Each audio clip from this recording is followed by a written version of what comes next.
This is Mike speaking from IELTSAnswers.com. This is another video related to the grading criteria for the IELTS speaking test, and it's with reference to the public version of the IELTS speaking band descriptors.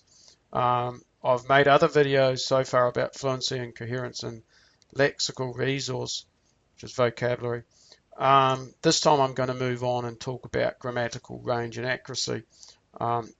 And as with the other videos, I am just using a slightly different format just so that things can be a little bit clearer and so we can make comparisons between levels.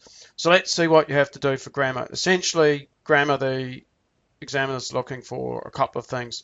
One is variety of sentence types. Okay, that you can use different types of sentences. Simple sentences, compound sentences where we use a conjunction, and complex sentences where we use things like relative pronouns and conditional phrases to create sentences that have an independent and dependent clause in them. Okay, so they're looking to see range of sentence types and talent with grammar, essentially, and then the other factors that you avoid grammatical errors, okay, such as articles, prepositions, word order in sentences, or maybe some mistakes in these, perhaps the wrong conjunctions used or a complex sentence is not formed correctly. Okay, so essentially it's about showing talent and not making mistakes, just like I said with my vocabulary video. Showing talent and not making mistakes. Those are the two determining factors. Now, let's have a look at the different levels and see what the difference is. Okay, so for level 6, uses a mix of simple and complex structures. So remember, complex structures are the ones where we have dependent and independent clauses. So these are very important that we have some of these complex structures when we're speaking. And a couple of the easy ones I mentioned, conditional phrases using the word if. If I study harder, I will get a good score in my IELTS exam. Or using relative pronouns is another way. Who, what, who, which, where. That. Those are what I mean by relative pronouns. We use these to add information about a subject. So it might be last week I visited my best friend who lives on the other side of town. So who lives on the other side of town is some extra information about my best friend. And so essentially these structures are better because they are they're more challenging. People often make mistakes with them. And it's a way of showing talent to the examiner that you can form these structures and that you can hopefully form them correctly. Now, with a level 6, there might be some of these structures, but there may be frequent mistakes with them. Okay, and limited flexibility, so maybe overuse of certain structures. So when we get on to, and the other essential bit is that, although like frequent mistakes, you might think, woohoo, I can make lots of mistakes. The key determining factor between a 6 and a 5, though, is that these mistakes rarely cause comprehension problems. So it still makes sense what the person is talking about.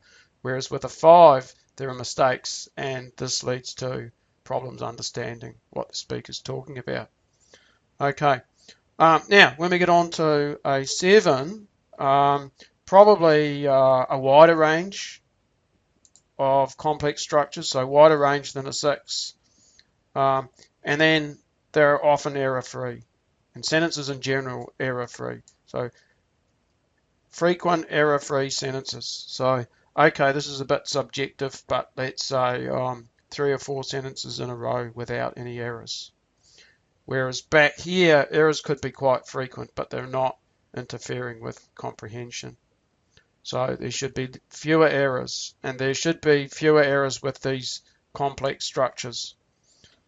For instance, back here, the person might use a conditional, but they might throw a so into the clause, so it'd be wrong. It'd be like, if I study harder, so I will pass my exam. That's a level 6, not a level 7. A level 7 wouldn't use the so. They'd say, if I study harder, I will pass my exam, or I'll get a better score for my exam without the so. And like I said, frequent error-free sentences. Okay, then what's an 8 then? Even wider range of structures, and maybe also using some things like passive structures to shift around the focus of the sentence. I got a new watch. The watch was given to me by my father, and putting the watch first in the sentence because that's the key part of the sentence, rather than who gave it to me. And let's say in this particular instance. So wider range of structures than a 7. And then most sentences are error-free.